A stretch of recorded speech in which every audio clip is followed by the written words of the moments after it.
wherever or whenever. It's big victories. You could bet it all on me. Anything that I do it B-I-G. Shot caller, so they call on me. If my dogs don't eat, then they fall on me. It's the ice on the wrist for me. I'm living life like it's meant to be.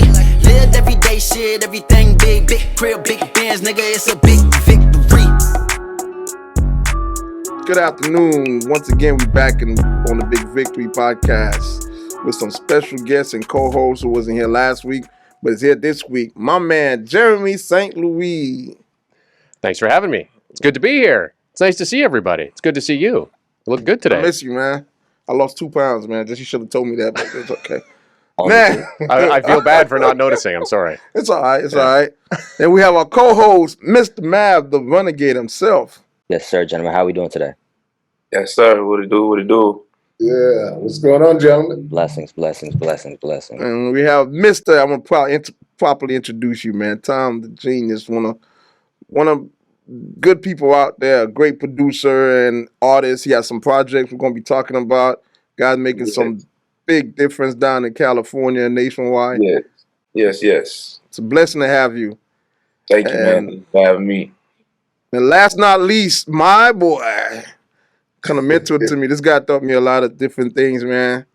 Mr. Jamie Donnell's Duke. He don't like people saying his middle name, but his name is Jamie Donnell. Oh, you're going to start right there, right? Yes. You're going to get him right out of the gate. Dukes. Right out of the gate, Jamie. He's getting you. Good meeting you, everybody. Enjoyed it. Good. This is actually one of the special shows for me. I'm going to tell you why. Being able to have somebody with so much experience, TV, and everything else, such as you, Jeremy. No, it's an honor. No, it's my pleasure to be here. It's great to be here. Thank you for asking me. I feel privileged to even, be able to sit down and meet all of these, these great gentlemen, accomplished gentlemen, and, I'm just happy to be here, man. Good. But I also got to say we have another TV vet on here, Mr. Jamie Dukes. Yeah. 10 years in Yes, NFL sir. Network. Yes, Yeah. Legend. How God was was that? good. The thing about it is I'm excited to be on your show now because this is about big victories and looking forward to us having dialogue conversations about, where things are and where we want to go. Definitely. And I got to get my boy Tom Genius on here, man. Tom, how does it feel to be a Grammy awarding producer, man? How does that feel when you receive that thing like that?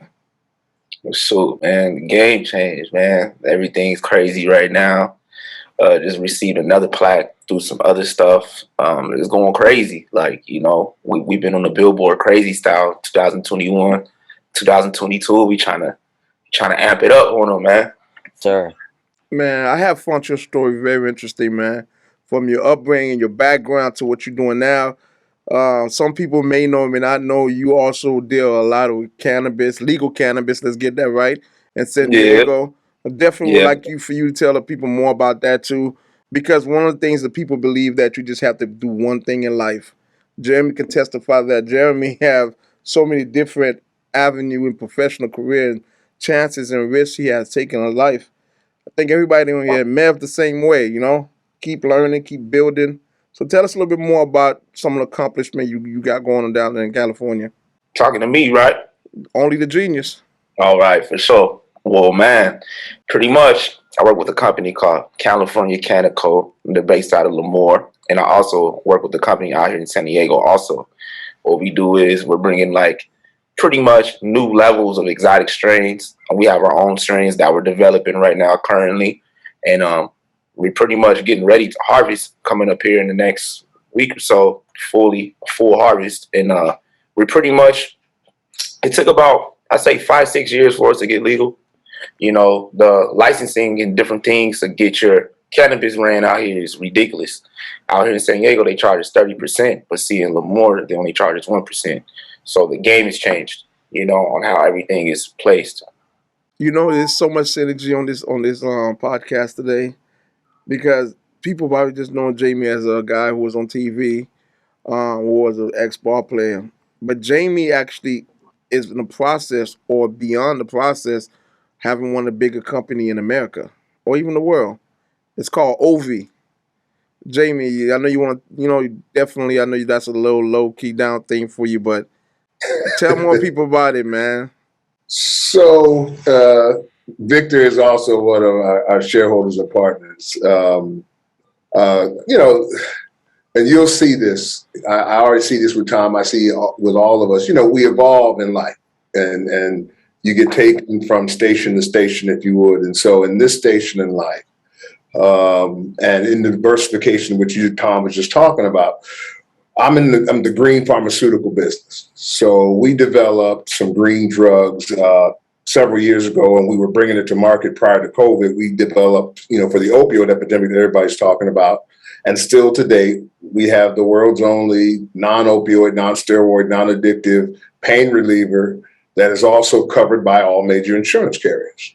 And so that brand's called Pro-IV. You can go check some of that out there. Some of our shareholders, partners, Vic, Ray Lewis, Dion, Goldberg, Brett Favre. We have a lot of guys. And so in this process, what we've done is, and this has gone on for 8 years. As Victor said, I like that. One of the wisest things is that you can learn is working in stealth and cunning.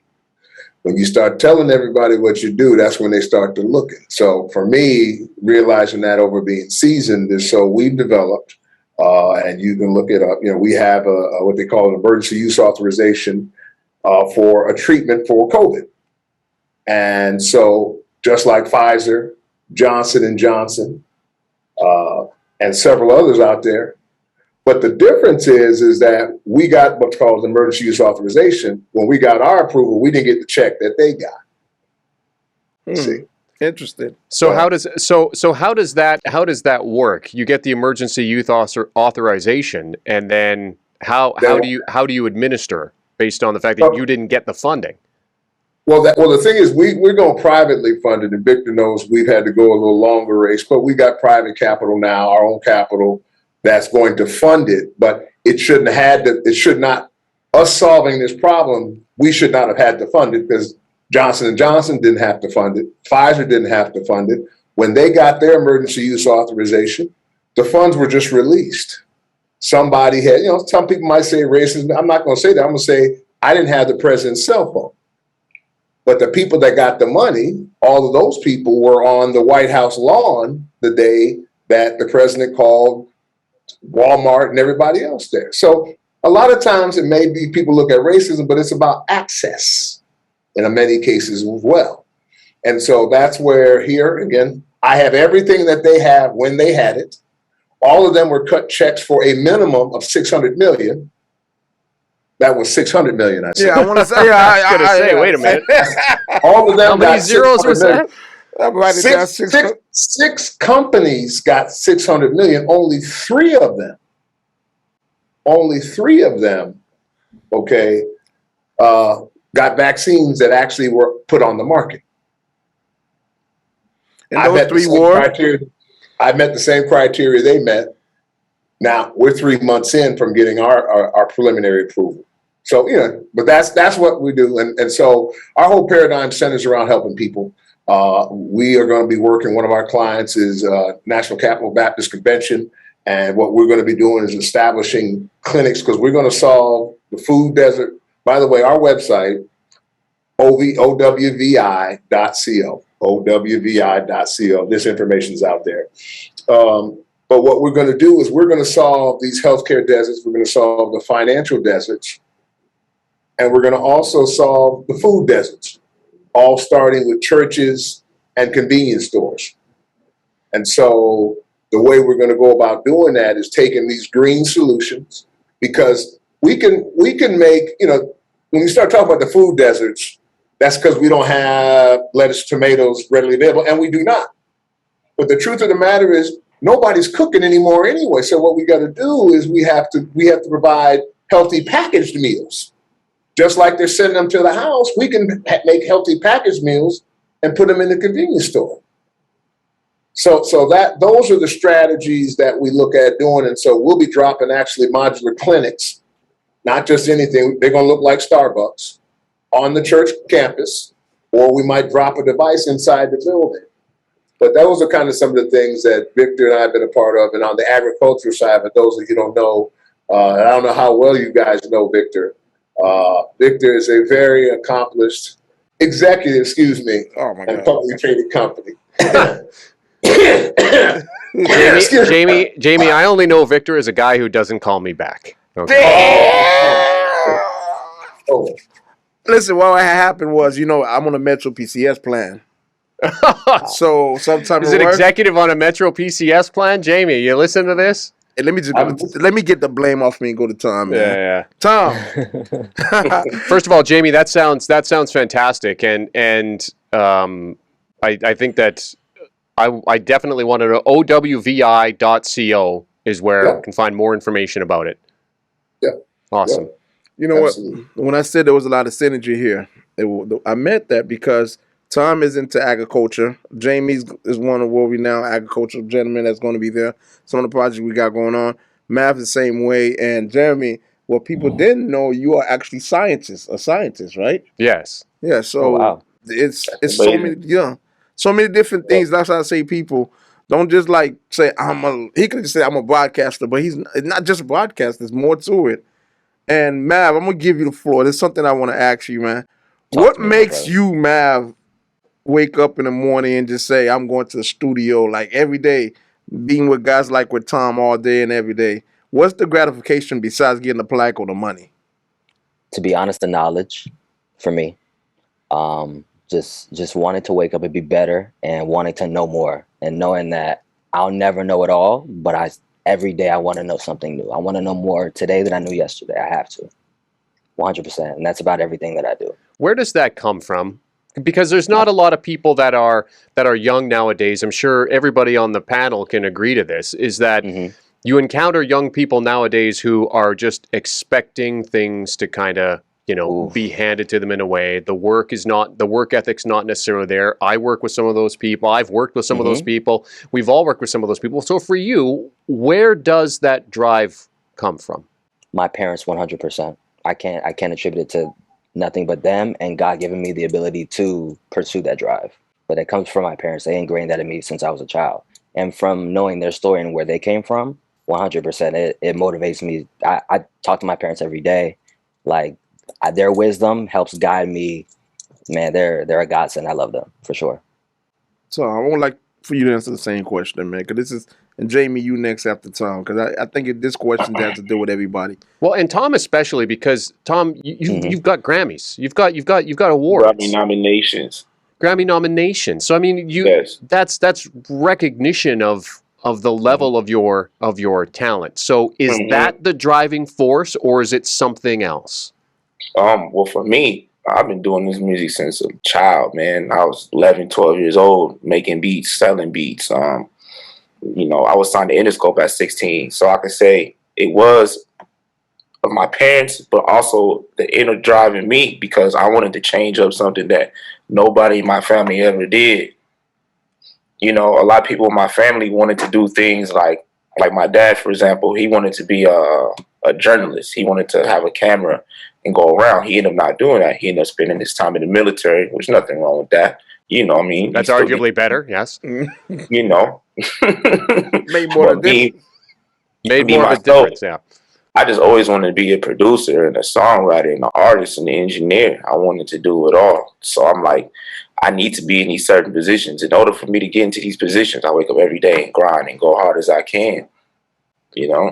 So are your parents the example for you as well? Well, of course, especially my mom. Great. Especially my mother. She's a hustler, Yeah, she is. Shout out moms. Yeah. That's big, man. That's big. Yeah, shout out to moms. We'll be right back with the Big Victories Podcast.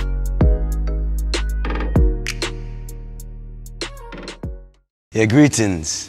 I'm Rohan Marley, and I'm going to be the first guy to really build an organic movement out of Jamaica. And that brought me to BAM Effects. Affect the people. So I suggest that everyone learn more about BAM Effects.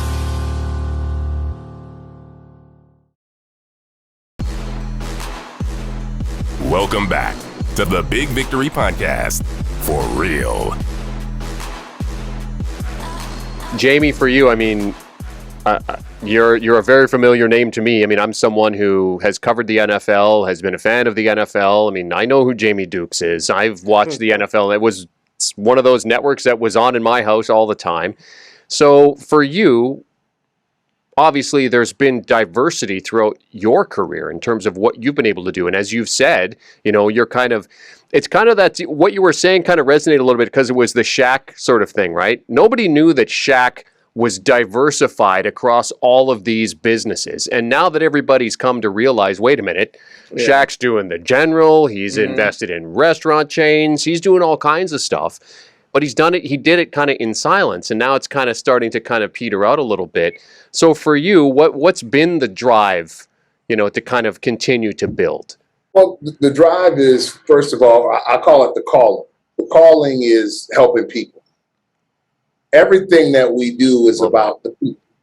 And so, you know, that was the drive, you know, and the drive is making sure that, like, for example, and I'll say this, and so we all will remember this conversation, right?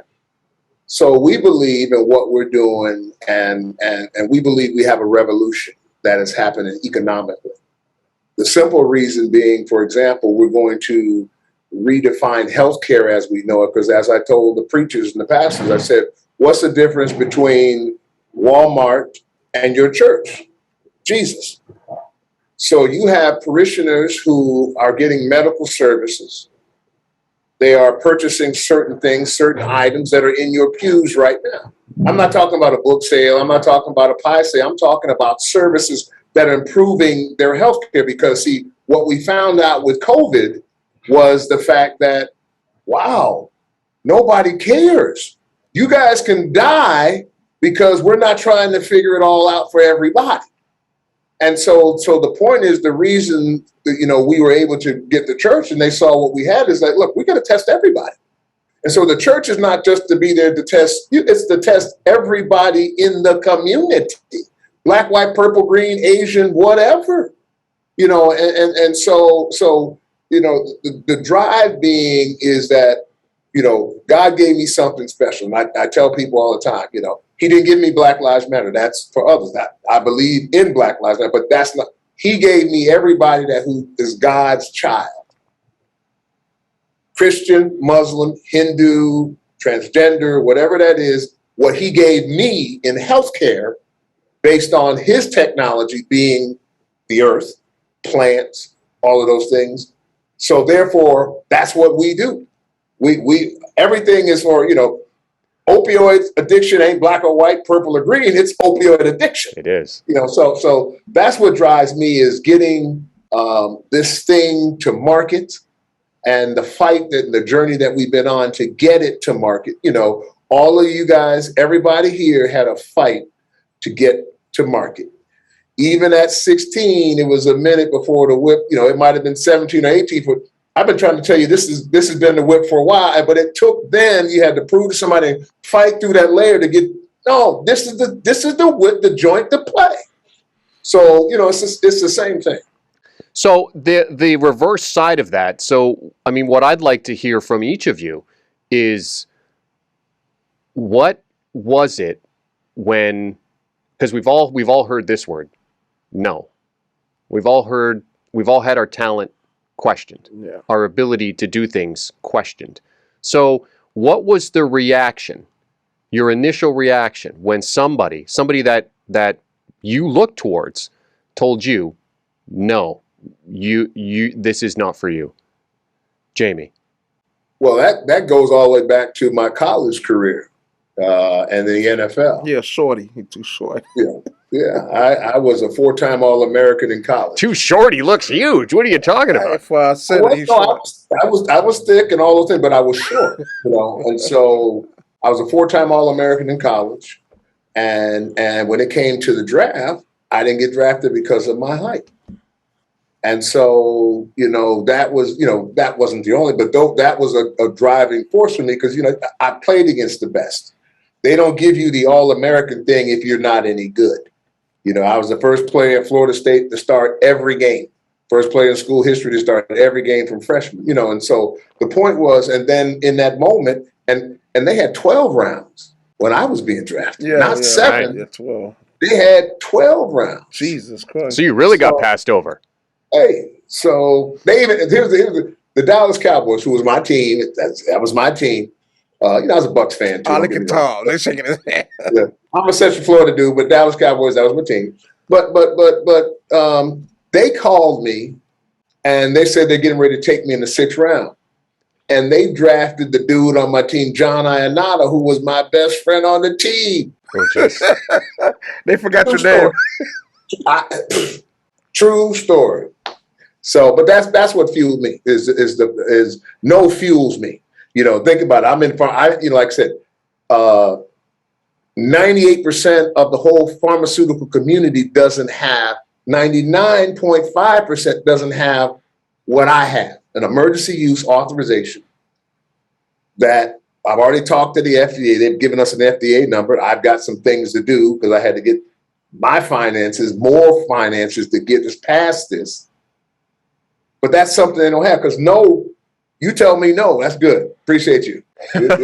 I love it. That's how I'm built. Love it. Tom. Yes. Definitely, man. I use the nose as gas just to go harder because eventually you're going to come back and say, yeah, you may not see it right now, but I guarantee you down the line, you're going to come back and be like, hey, you remember that beat I told you no about 6 months ago? I really need it now.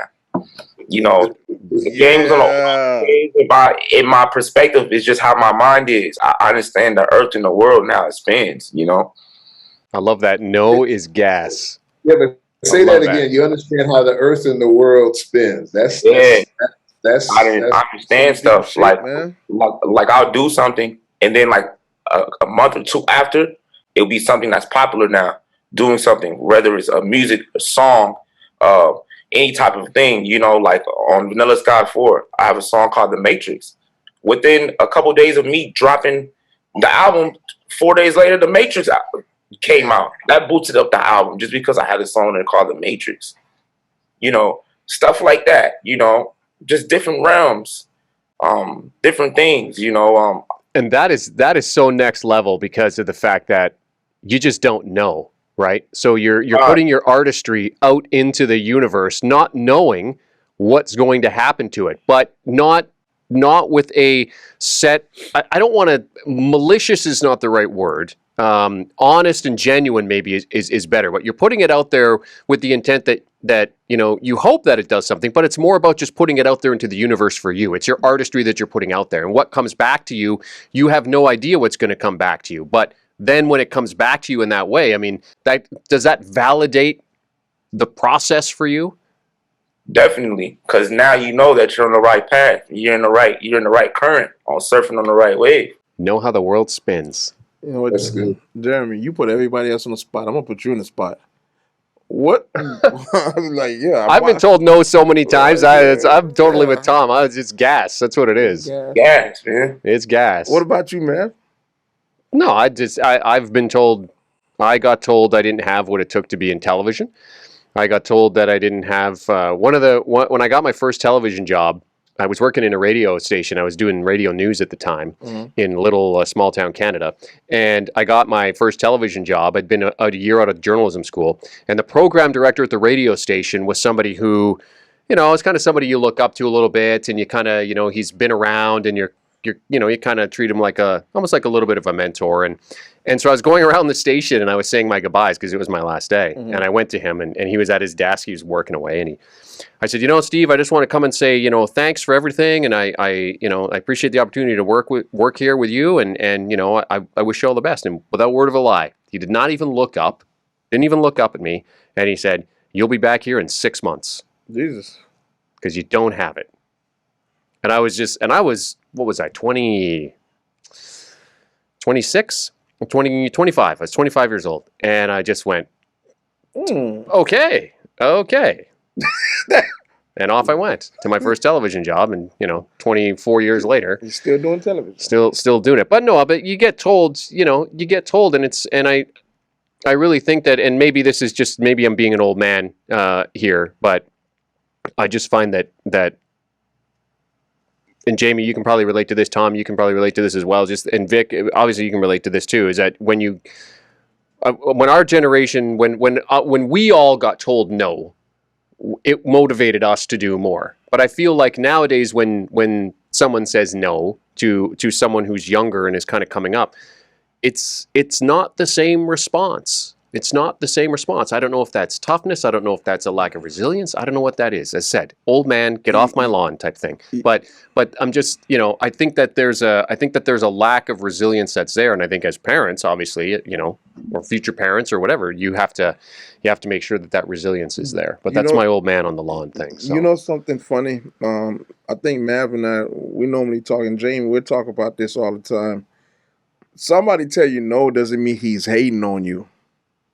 Mm-hmm. I want people to understand that. Like, that's the way I take it. Good point. That's the way I take it. Hey, because at that moment, that person probably feel like you are not ready for that venture. Yeah, that's fair. You know what I mean? I take it as like, you tell me no, that's just one opinion. You know what I mean? Have 3/4 of the time a person tell you no has nothing to do with that, what you're trying to achieve. But I mean, man, let's hear from you here on this. Is it no or is it not right now? I think sometimes it could be a mixture of both, and I think through experience and just going through no's, in essence, you get to navigate the no's. You have to navigate the no's, and I think there's 3 types of people when it comes to when you receive the no. There's 3 people can have one of 3 responses. They either go the opposite direction, they do 180 and turn the opposite direction and run from the no, and they accept the no. Then you have the people who are like, no, okay, cool. Let me give you another option. Let me do it again, right? You have those people. Then you have the people who suffer from analysis paralysis, which is, oh my goodness, I don't know what to do, right? So once again, attributed back to my parents, my parents' story, they've been told no a million times. I've been told no 11 times. I tell the story about this plaque behind me right here. I got told no by Khaled 11 times. I made a beat for him 11 times. He told me no 11 times. On the 12th time, he told me yes. If I would have given up 7, 6, 5, 4 the 3rd time, I wouldn't have that. And it's it goes back to that old saying, right? It's not how many times you fall off the horse; it's how many times you get up. Exactly. I don't think I'd ever got back on that horse I fell. Oh, come on, Vic. You're a guy that, I mean, Nah. Come on. Big victories. It's all about big victories. You've had big victories. And you know one thing confusing too, Tom? People think the word big victory means you have to win everything. For me, my term is not win everything. It's actually going out and giving your best shot. Or getting in a position where you actually truly gave your all. That's, to me, that's a big victory in everything. Wherever or whenever, it's Big Victory. Yeah, greetings. I'm Rohan Marley, and I'm going to be the first guy to really build an organic movement about BAM effects.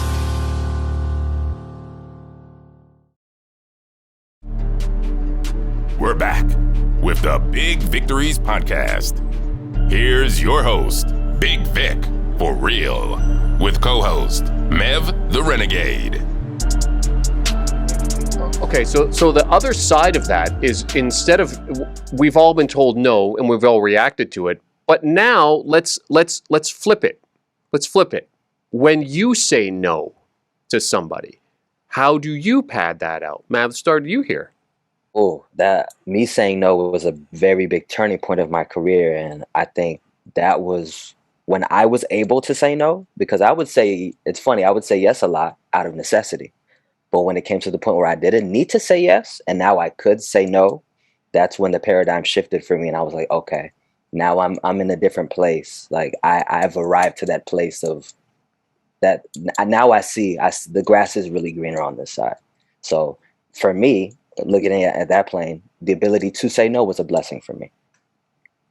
My problem is I think tone, because I don't know whether it's because I'm aggressive or the bass in my voice or whatever, but people misunderstand no for me as it being personal, as opposed to no, because for me it all has to make sense, and Victor knows me very well, and as a meteorologist, and the things that you do, you have to be precise and you have to be exact, and if people don't know all the circumstances, what people want to do, I call it hot sauce. everybody's got hot sauce for something. They got to add a little hot sauce to it, because they got to put that hot sauce on it. No, bro, this don't need hot sauce right here. And so the realities is that my patience has grown shorter as I feel my time is not escaping, but my time I'm anxious for what we're doing. And I've had a lot of, Vic will tell you, it's been a bad battle, to move to where we are when it should not have been the battle, but I'm built for the battle. But at the same time, say that again. I'm built for the battle. The battle's tough, but I'm built for that. And I think that's where you were going with kids now aren't necessarily built for that. I was doing a podcast with Deion Sanders, and one of the things that he was talking about with kids and the pressures of kids and things of that nature is we were dogs. We are all on this, we're all hunters. But what we're putting out of us now is not hunters because we don't want the hunter to go through what we went through. So therefore, I think the answer to your previous supposition is that the reason kids might be a little different is because we want to, and I know some of you are younger, but you want to protect yours from having to go through what you went through. Right. But sometimes what I learned, the go through is the go through. The go through is the go through. The go through is what builds us, what forges us. That the go through got us to 12 finally. That's right. Yes, right. sir. It's what makes us. 12 finally. I have something for Jeremy. Jeremy, being from Canada, right? Yeah. Does my accent come through? Is that what it is? Nope. And Jeremy have a voice that he makes money off, so don't listen to him, okay? So Minnesota, Wisconsin, you right there, player. Yeah, right. Yeah. You're right there. In the Bay. I love me some Fargo, yeah. So what would you tell a 16-year-old version of you in Canada right now if you have any advice for him? Oh, you know what's funny is I had to give a speech a number of years ago at my high school, to my old high school. They were honoring me for my career, which was weird, but I had to give a speech, an acceptance speech to the graduating class. And one of the things that I said was I wrote a letter to my 16-year-old self. That's what I did. I actually wrote a letter to my 16-year-old self. That's cool. And told and kind of recounted where life. No, not kind of recounted. What the hell did you tell yourself? I told myself, you will get to touch a girl at someday. some point. No, what did you tell yourself in the letter? You know what? I told myself to say yes to everything, to keep my head on a swivel, and be prepared for what the curveballs that life is going to throw. That the foundation of what you've built to that point is going to carry you through the trials and tribulations that you're going to experience throughout your life. Don't cheat.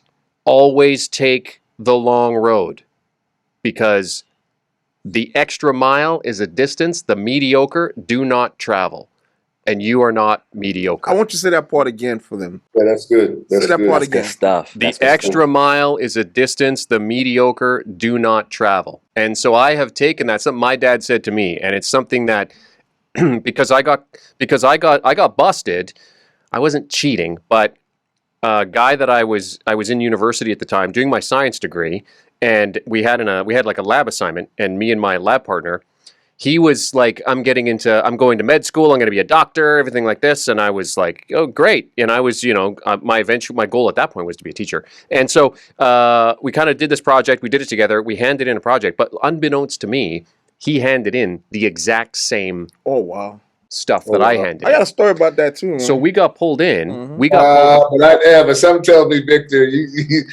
I wasn't with cheating. So we got pulled in. We got pulled in, and the instructor said, I'm going to split your grade in half because you both had the same paper. So you're going to get 80, but I'm going to split it so you each get 40. Jesus Christ. Or somebody takes the full 80 and the other one takes 0. And so my supposed friend at the time gave me this whole sob story about how if he did this, he wouldn't get into medical school and everything like this. I took the 0. And when I told my dad, my dad whooped my ass. Like, I would have whooped your ass too. He went up one side and down the other, and that's when he impressed upon me, look, take the long way. Don't ever let anybody cheat you out of your own work, which I think is what, kind of what Jamie was kind of saying there in terms of like, you've got it, you just keep going no matter what. And so that's when it was imparted upon me that, yeah, the extra mile is a distance. What about you, Tom? What would you tell your young version of you? Same thing I tell myself now. Go hard in the paint, man. Keep going.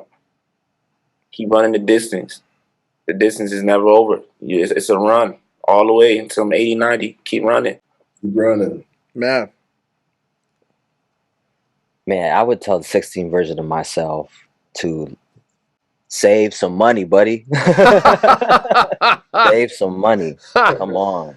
Listen, the world's a large place. You don't know what's ahead of you.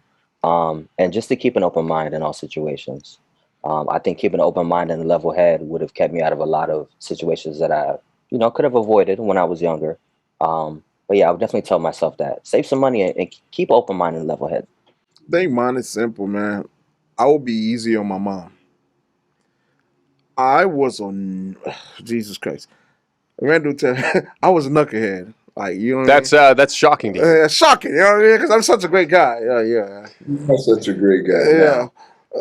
Yeah. I put that lady through some shit that if my kids have done this to me, I would like probably disclaim them. Because I have 17 uncles, by the way. 17 uncles. Wow. And some of them I'm older than. So we became our own gang. And only thing we knew was, shit, we're going to terrorize this neighborhood. And every time we do something, guess who get the blunt from the neighbors? My mom. You know what I mean? So I would say, you know what, I'll be nicer. And I would actually try to understand the reason she put that belt behind me, because I deserved it. You know what I mean? But at the same time, and with all due respect to Mom, would you be here right now if all of that stuff hadn't happened? Like, that's kind of how I look at it. Another thing that I always say is you don't lose in life. You win or you learn. And if you don't learn, it's going to keep happening to you until you learn. So without all of that, I would not be here. Well, I probably, what would have happened to me? It just took you longer to learn. Yeah. Because it's the same sad story we all have, or maybe some have different. I can say out of all my friends that went to junior high school with me, high school with me, there's only like maybe 12 of us left. Either because I came from a culture where half of them people was here on legal paper, or there was, I'm Haitian, so they got in trouble. They got deported. Or some got killed, and we grew up in a hard time. I grew up in the 90s, so it wasn't easy, man, when you fighting the whole everybody else. It was Haitians versus everybody. If you understand the story, you fighting Jamaicans, you fighting the Bahamians, you fighting Americans, you fighting the Ching Chong Chung, Chang Chang Chang, what the hell you call them? You fought everybody, but that made me understand how to be a better customer service, because I know the things that you hate about me, that's the thing you need from me. You know what I mean? Yep. So you'll tell me, go buy me something from the store. Hell, guess what I did? After a while, I bought me 3 bicycles and hired 3 different guys in the neighborhood, and I had the first Uber before Uber ever had started. I learned to be a businessman. You understand? I'm a creator. And they told me, like, I don't know nothing about agriculture, but one only thing I did know is that you need somebody to get that product out to the farmers. And guess what I'm good at?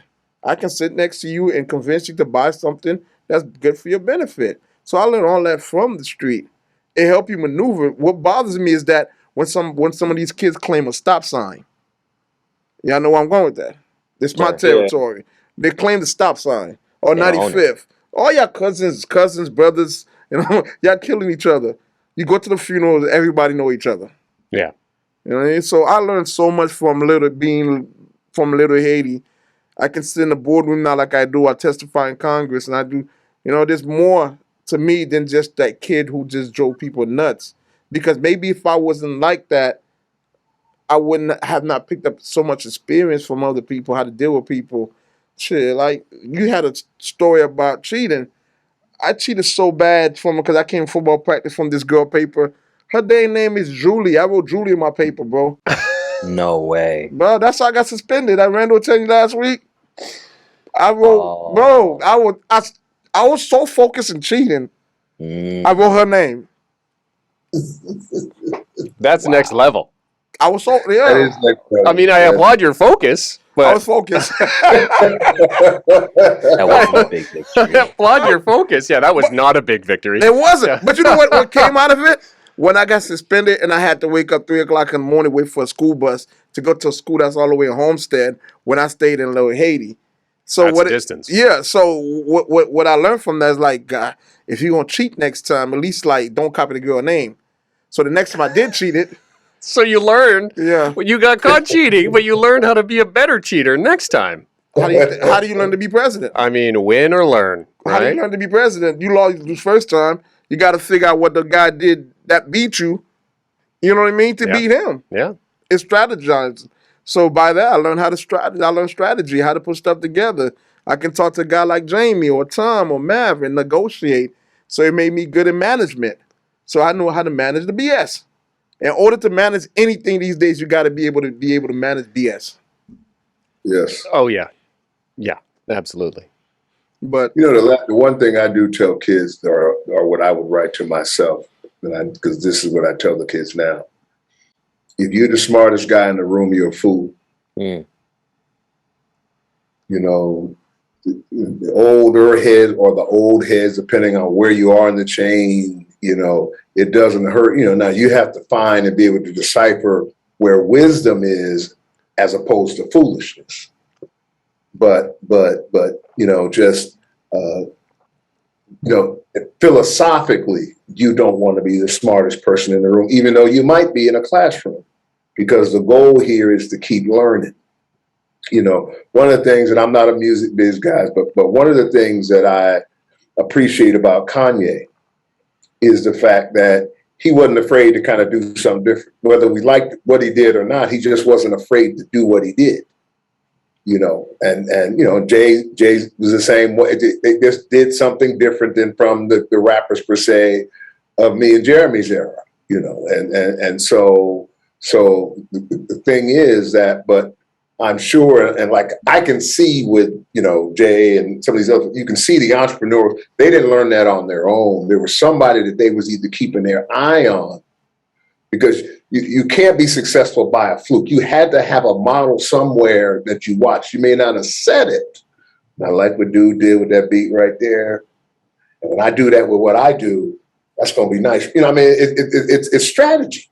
You know, in basketball, it's the same thing. You know, you sizing somebody up, you know, and so I just always caution, you know, kids or whomever, you know, try to, you know, and it's not somebody preaching at you professorially or whatever. It's about just trying to, as you were talking earlier, but it's about trying to consume something that may unlock another chapter in your mind, to free you to another level of expression for you artists that are here, or thought, or, you know, because I tell people all the time, you know, I don't have a degree, but when you see the science that we have that I own, you know, because I understand process. You know, I'm sure, well, maybe one of y'all went to the Juilliard school, but chances are maybe you both didn't. You went up in there and you put your hand on that thing, you got your mind right, and you did it because it was something that you liked, something that was a passion for you. You're listening to the Big Victories Podcast.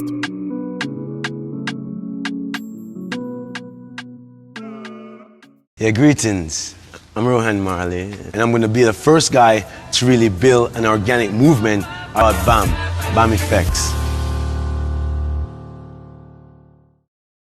The Big Victories Podcast, hosted by Big Vic, with co-host Mev the Renegade.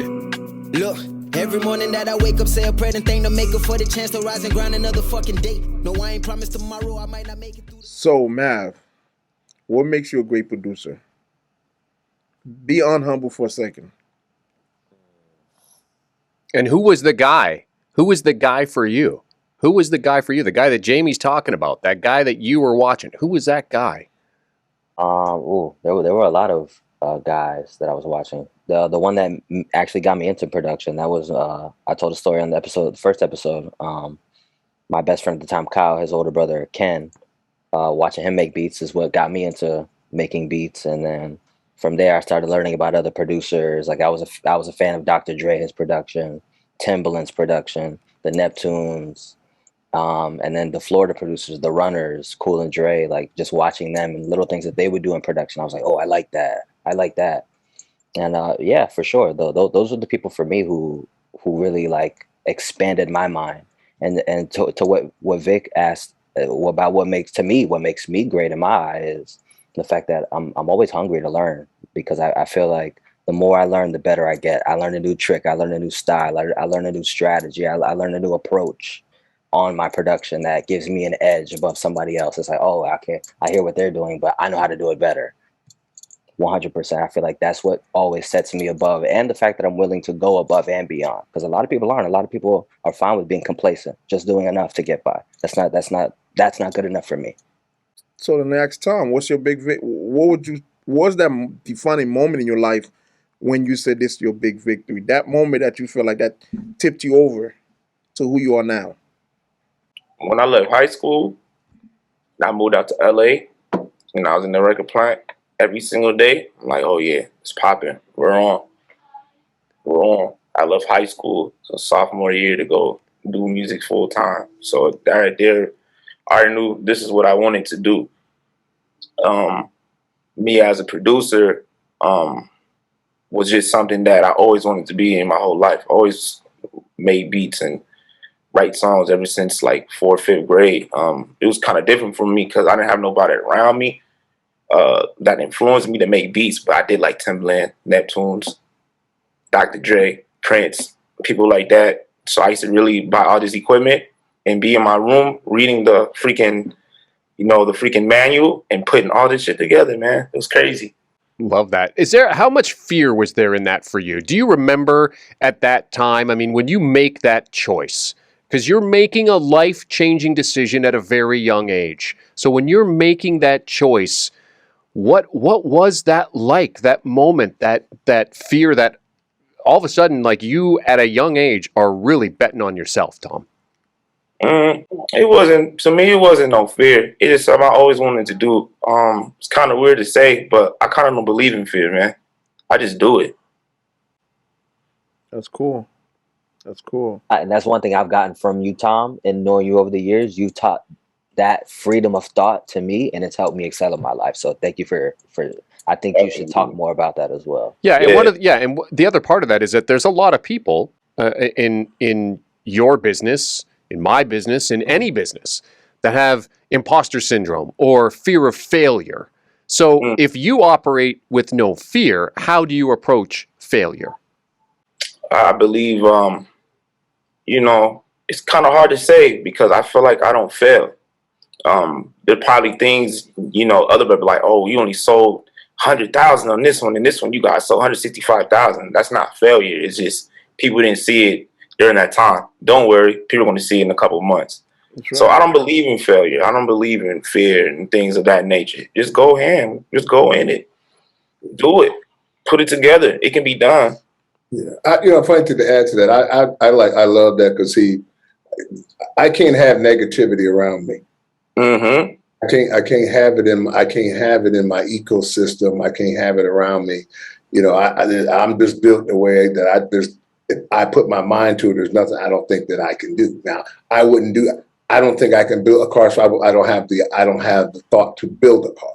Right. The things that I put my mind to, I feel that, there's a thought process that goes into it.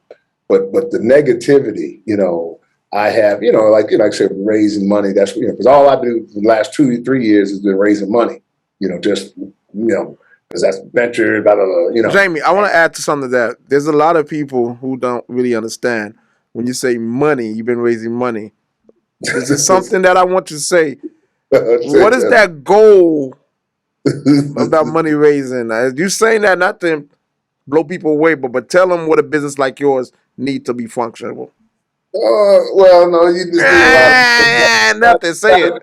It's got a lot of zeros to it, but that's what it takes to put something in the marketplace. Okay. But one of the things, Jamie, I think that and correct me if I'm wrong, but one of the fundamental tenets of leadership that I was always taught is that leadership is service.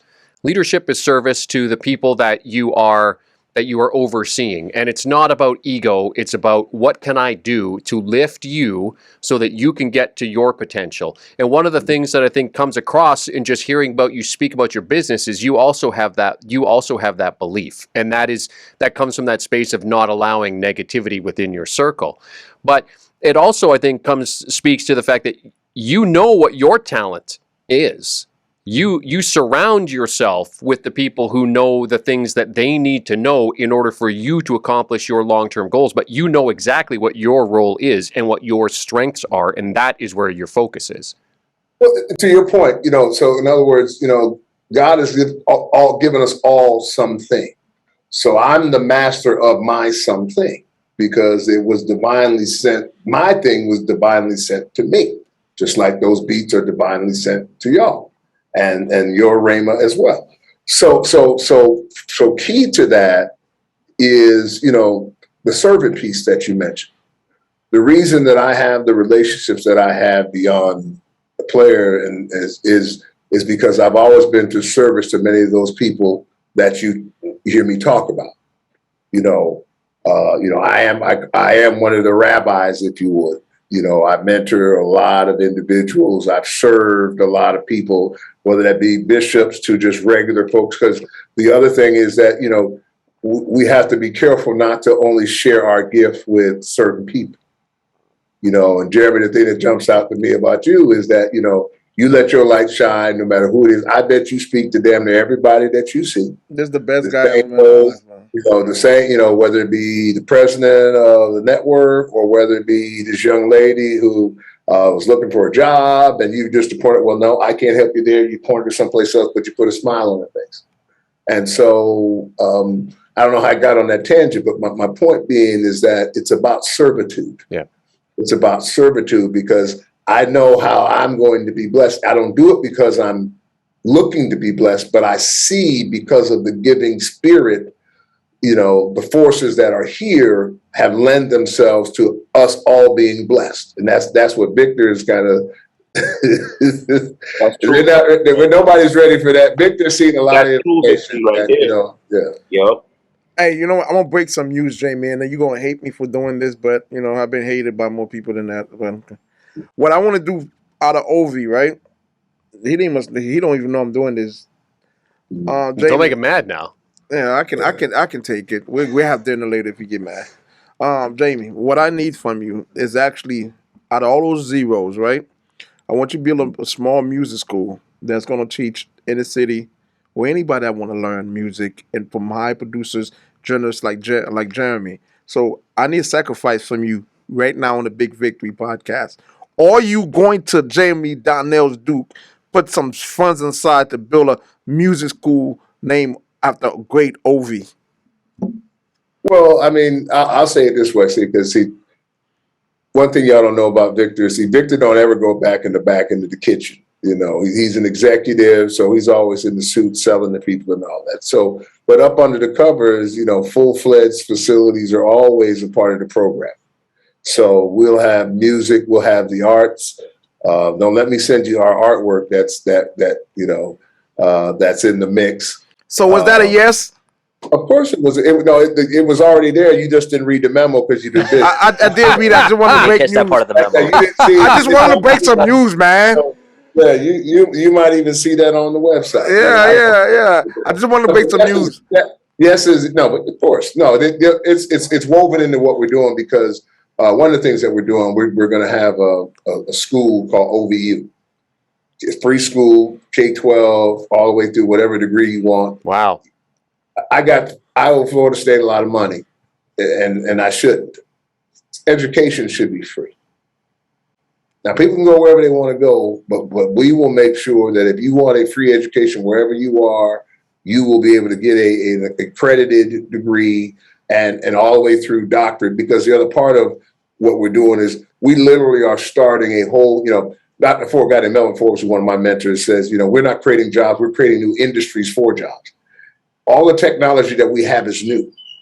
I own all of my technology. Anything that you see me put out, we own it. That's one of the reasons why the 9th largest economy in the world, Jeremy, is actually the African-American community. But the reason they're the 9th largest economy, while at the same time having the issues they have, because they don't own anything. We don't own anything. When Ray Charles started owning the masters, that set the music business free. Man, you better get a piece of that master. And now, how many people own all of their own stuff? Create a whole independent. That is the problem. And historically, Jeremy, especially here in the United States, you grew up in Canada. The American way was taught from the thing of ownership. It was the American way was own a house, because in the house you had the equity, because that's how the system was built. Yeah. Not renting and things of that nature. And those things were never instilled in us till later on in the African American community, the importance of having a home because of the equity. In building this business, we ran on hard financial times, cost me my marriage, but I did. I had $500,000 of equity in my house, $400,000 of equity in the house. You follow what I'm saying? Because the reason I purchased the home was in case I needed something. And so that's just a part of the process. But so for us, it's about educating a new generation of people, not just Black people, but people who don't have anything or have not had anything, is educating them and creating an environment, fostering an environment where they can see that entrepreneurship, is a way to get beyond just doing the same old. And I think that's very important too, that they have to be able to see it. It's something to be told, but it's something to also be able to see it. I think that's important. Mm-hmm. Then, you know what? Since I put Jamie on the spot, I got to put Mav and Tom on the spot. Tom, when that school do get built, I need you guys to go out there and teach a couple of classes.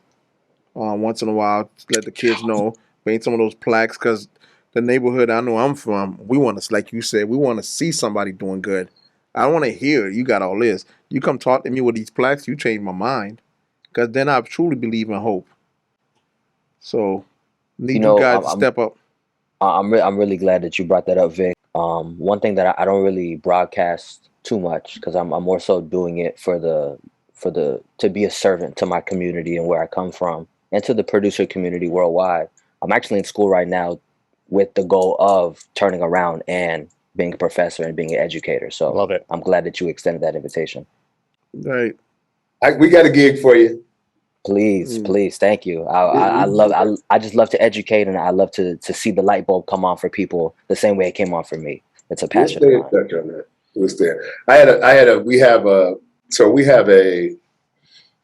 I believe what we do, once you see it unfold, and then again, Jeremy, you all kind of remember this conversation because you'll laugh and see. But in our communities, I think that, we could put a dent in some of the drug pieces that are tearing up our community, which are leading to the violence. There's a whip we had a joint we got out there called it's I Am Goldfinger. Look that up. It's on iTunes. Okay. I Am Goldfinger. Yeah. I Am Goldfinger. And the whole point of it is instead of slinging dope, sling this CBD oil. Sling that to grandma. Same profit margin. The oil is legal. Now you can go to Disney. And so the strategy that we'll put out in our work in the community is that other work we're going to do is, many people can't understand why so many African American males are in prison. The largest problem nobody talks about is child support. You have a lot of angry young ladies. Mm-hmm. And so nobody's child deserves to be male or, son, nobody's son, mama and daddy, nobody's mama and daddy's son doesn't need to be in jail because they couldn't find a job. They just don't. And so if we can correct those issues with, okay, we got a job for you. Come on, we'll give you a job so you can pay your responsibility, because you need to take care of your responsibility. But you don't need to be in jail because you could not take care of your responsibility. Because when he does come out of jail, he still has that responsibility. Yeah. So these are the kind of the things that, beyond, we're trying to do things that are beyond money and beyond this. It's about, there's some common sense things that we can impact communities, with these strategies, inviting these kids to, whoever, hey, sell that to grandma. Sell that to grandma. Uncle Willie. Sell that to Pookie. So saying that then, Jamie, what would you say is the number one issue right now in the healthcare industry? Well, it's that it's broken because it's not designed to. We're heading in a new direction now.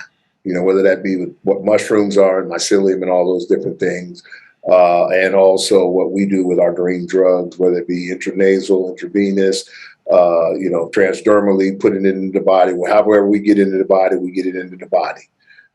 So we have the science. I've got mental health drugs for whether it be, I got cancer drugs, kidney disease, sepsis, sickle cell crisis infusion. We got a whole foray, all of it being primarily all natural. All of it also, as you talk about COVID, being up to help build the immune system in the process. So my point being is we have to rethink science. Part of the reason why we're establishing the clinics on the churches is because what that will do now is, so in case something else happens, we don't overload the hospitals. One of our test kits that we just submitted also for EUA approval, our test kit, it tells you the level of infection.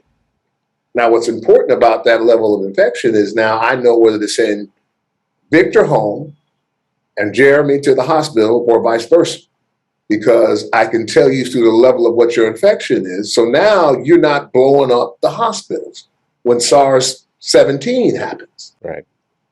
And it's not a question of if, it's a question of when. Yes, right. So, and then now having the countermeasures of what we do, the reason the government's going to pay for all this as well, because of the Clinton, all of that, there's resources there through the CARES Act money that's supposed to pay for it, and it will. Because now the faith community and convenience stores, they're now a source, because what we'll be able to do once we get our first net up with these 100,000 locations, I'd be able to give you 1,000 samples in every area code in the country for COVID-17, SARS-17. 3 hours from when the FDA approves one of our kits. Wow. I'd be able to give you 1,000 samples, because if we had 1,000 samples like that, we would have been able to know where it was, how to concentrate it, how to trap it. And so as healthcare goes, healthcare needs an overhaul, away from, our technology is not about making our own drugs, which we have. Our drugs is, I'm going to go to Johnson & Johnson, say, I'm going to make yours, say, Pfizer, Eli Lilly, through the same process and the technology that we have. So it's about making healthcare safer. And so, our goal is we're going to start with our portfolio, get the stage so that they can see the FDA, conversation we had, they loved what we have because it's pretty much all natural. And and we have better results. I call it, we did a study in 2017 on my pain relief. And I call it my cheap drug just because it doesn't have all of the other stuff, because it was a cash pay situation. So Jeremy, you could afford it at the time. So anyway, the point of it being, you go to these highfalutin, but the point of it is we had a 65% with not our super drug, 65% effectiveness in our pain reliever with our basic drug. We're talking about Ovi, right? Yeah, I'm talking about was Pro IV. When you go to look out there, you just look up Pro IV. That's the brand that it's out. That's where all the athletes are. Big, beyond all the athletes are in the Pro IV brand. But there's a bunch of Drip America, one word. You'll see Brett Favre out there talking about how it changed. It's changed him. Can I get some of that for my back? Matter of fact, here's what we do, Victor. Let's talk. It's funny you say that. Just a fresh situation just arrived. So you're gonna drive up here to come see your boy. You already But I'm know. glad you said I got a fresh situation in the refrigerator. A fresh situation. We got to talk about that. Though. Yeah, we gotta talk about that. Okay, so you got the commit from Jamie. You got the commit from Mav. Yeah. Now I want to hear from Tom. Yeah, that's what there you go. You tell us. Tom, not letting you off the hook. Okay. So pretty much, what was the question to answer? Because man, I got so intrigued in my man Jamie. No, Jamie was going in. Medicine, man. That's No, we need you to teach at the school, man. I have a follow. Hang on, I have a follow. definitely I have a would. follow up for Jamie about the medicine. But Tom, I want to hear from you. I definitely would teach at the school. You know, that's one of the things I'm best at. I'm real good at teaching and guiding people along the elevation. One side of it, I definitely would want to teach at, besides the music and, you know, teaching the kids how to create the music and learn how to read music. We need to do a whole financial side of the music industry inside of these That's schools. what I was going to ask you. Can you be a great producer without being a businessman? Nah, the financial aspect in business has to be right, man. There's so many different things that people are not understanding. There's so much money that's out there floating in the world. I got money right now floating around in the world that I need to go collect from, you know, sound scam and all these people. So definitely financial is one of the biggest things.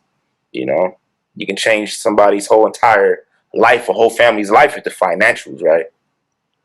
Well, and everybody's, I mean, you know, the financial system is undergoing a change. Everybody's doing these NFTs and, you know, like the Bitcoin and stuff. What was this Miami coin, right? People bought all this Miami coin and now it's worth like $1. You know, It's worth like 3 pennies. yeah, it's like ridiculous that stuff. But yeah, I totally agree with that. There has to be more financial education going on because That's of like the fact. the secret thing. That's like the secret thing nobody never wants to expose. You got that Talk right. about that. But here's We'll the give question. you Though, $1 for these songs, but they don't tell you the fact of like, yeah, you can only have 35,000 left at the end of it. But Tom, let me ask you this question though. But what financials are we teaching? Because should we be teaching blockchain? Should All we be that. educating? You know, is that where we should be going? Because a dollar's a dollar. Because you know, you mentioned if one day one coin or currency is worth $1 and the next day it's worth 0.3 cent or 3 cents, somebody took a hit. Definitely. So the thing that concerns me about, and I'm an advocate, and we have our currencies that are in development, is that. So to your point is, and what we'll do, Victor, is our seniors, because they're gonna all get a blockchain wallet. Everybody gonna get a blockchain wallet because how we incentivize people to do things, they get the wallet. But still, you have to teach people how to use the wallet.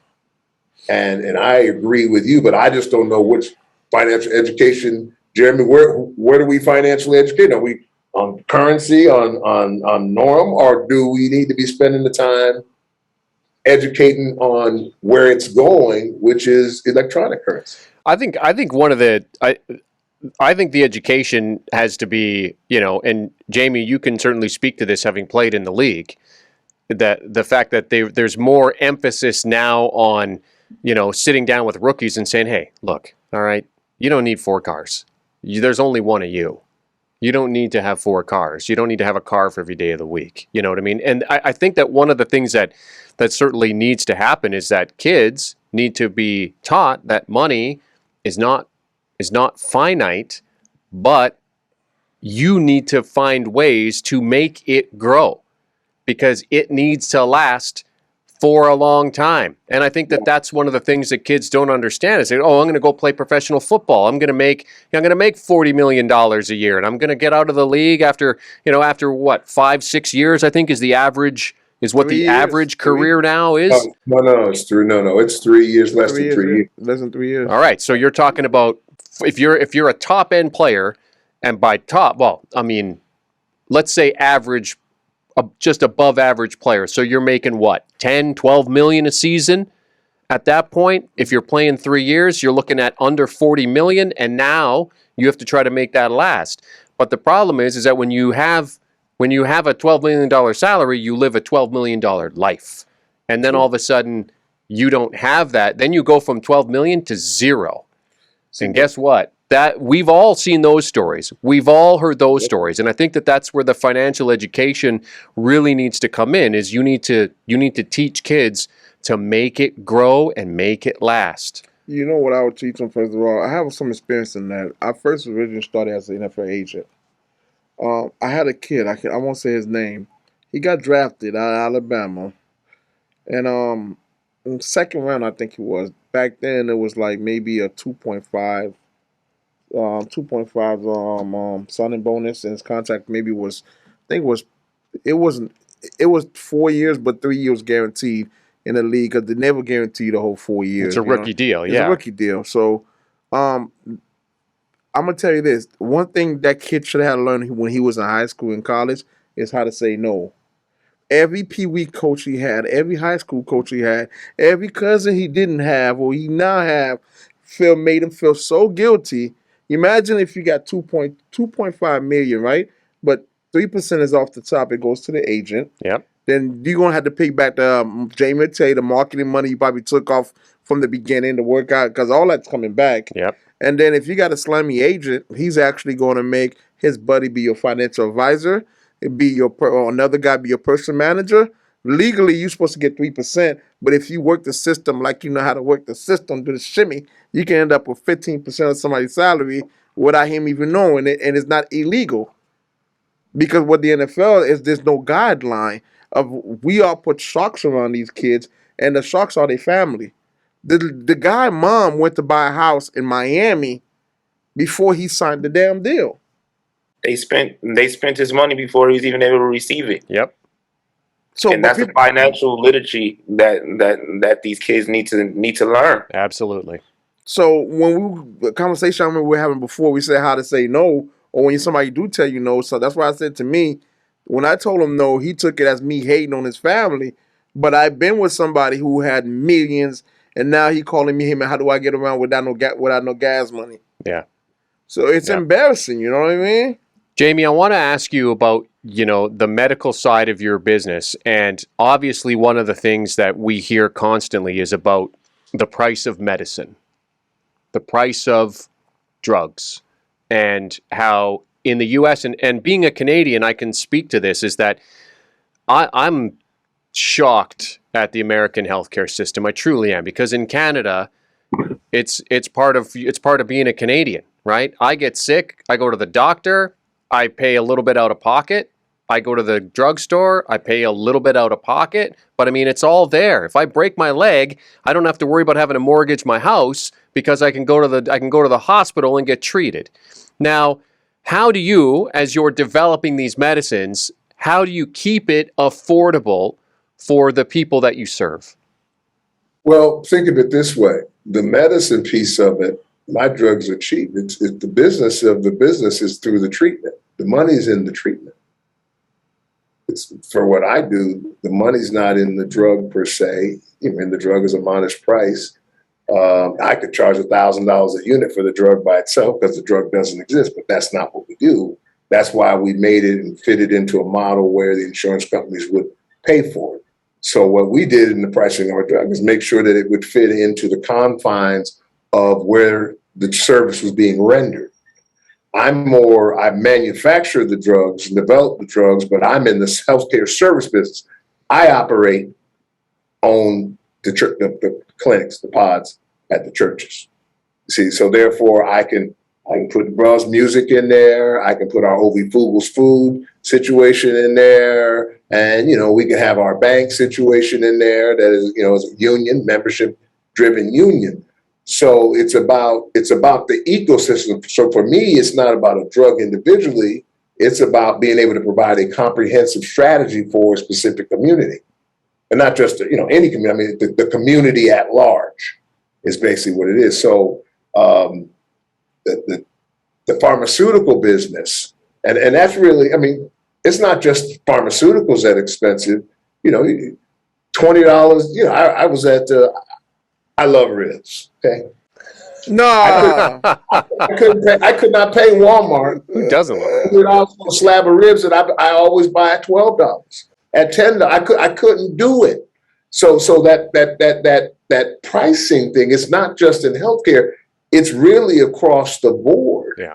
But healthcare is needs, it's broken, but I don't like to call nobody's baby ugly. But you know, They also ugly babies. there's a correction that's required for, I think, many of us. You know, January 6th showed us that the country's broken. You know, that could happen. You know, it's one thing to disagree, but January 6th should not happen. You know, that's different. So that means something's broken when people go that far. So there's just a lot of fix that needs to happen across the board. Well, I mean, you know, you hate to say it, but there's a revolution of some kind coming, right? It's going to be, we're going to have to change the way that things are going. We have to change the way that things are happening. I think the revolution came. I think the question is now, where do we go from it can't go back to what happened. I'm using January 6th as a metaphor. Yeah. You know, as that was really kind of the culmination of, oh, wow, this is really broken. It's like the tipping point. It was. But I think it's the tipping point that turned everything back too. Because, you know, whoa, that went way too far. And that was way too easy. We need to start rethinking how we do a lot of different things, you know. So it's, you know, and again, I'm not a political person that way at all, but I am a people person. And I do see, you know, because everything we do, you know, and that's just the athlete in me, it's for everybody. You know, I'm a Republican. You know, I got a little everything in me. You know, you're gonna have to go to work. I don't believe in giving. You know, you got to go to work. You can't stay home, lay up, and me give you. And what I do that I'm sending in the machine, you getting a check off that. No, you need to go to work. You know, so you know, but it's just there is a. I like to think as I look at what's happening now. And it's the same thing for all of y'all, you know, is that out of what has happened now, we have to find out what our is for the future. And with what's happened, there's an opportunity here. You know, we are taking, you know, advantage of opportunity for what we do. And so I think everybody's got to look at, this is a new day and age. And if you're looking to make that move and do something, find that's there for you to move, because it's out there. Guys, I really appreciate everybody coming on the show today. Getting close to wrap up. I would just like to hear, you know, final words from everybody individually. What makes you think that, what's the biggest difference you actually create in the world right now? We can end it on that after everybody just, you know, speak their mind. And Jeremy, you will be back next week. I will come back next week. Yes. Oh, man. Yeah. No, it's been great. I've had this is an awesome conversation. So yeah, but go ahead. Let's go ahead, Tom. Let's start off with you, man. What's your party? Well, right now, man, I work with I have a couple business partners right now. We're working on a new way to make it where producers can get paid a lot quicker and a lot faster without having so many lawyers involved. And, you know, if getting stuff placed as far as split screens and split sheets and stuff like that, a lot of producers don't get paid quick enough or fast enough or even at all due to 7-8 lawyers being involved. So we're creating a system to eliminate all that. And just as far as the sound of the music, I'm taking sound to a whole nother level. You guys will see soon. I'm finna switch up the whole game. The whole game's finna get switched around. Promise. Exciting. Mev? Yeah, man. I've been secretly working on a few things in the laboratory. It's been a really interesting journey. I've been like a junior electrical engineer over here. So I started a new company. It's called Magic Mastered. So just trying to help all the producers who are really looking for that sound to achieve, you know, that sound, you know, from their productions, and, you know, just giving them access to high quality outboard gear that they most times can't afford. I'm gonna give them open access to that in a brand new format. So that'll be really awesome once I roll that out. So details to follow. Jamie? You know, your nephew, he has a class for production at his school. Oh, great. Yeah, so he takes awesome. that. So I'm gonna pull on y'all at some point in time. For me, I'll just say, it's the website. What we will do We will give folks who can see, read, look for opportunity and first to market advantage. I'll say it that way. The website's owvi.co. And that's going to be the legacy, Victor, that we leave and that we lead. So I'll leave it at that. And the voice himself, Jamie. Love all of that.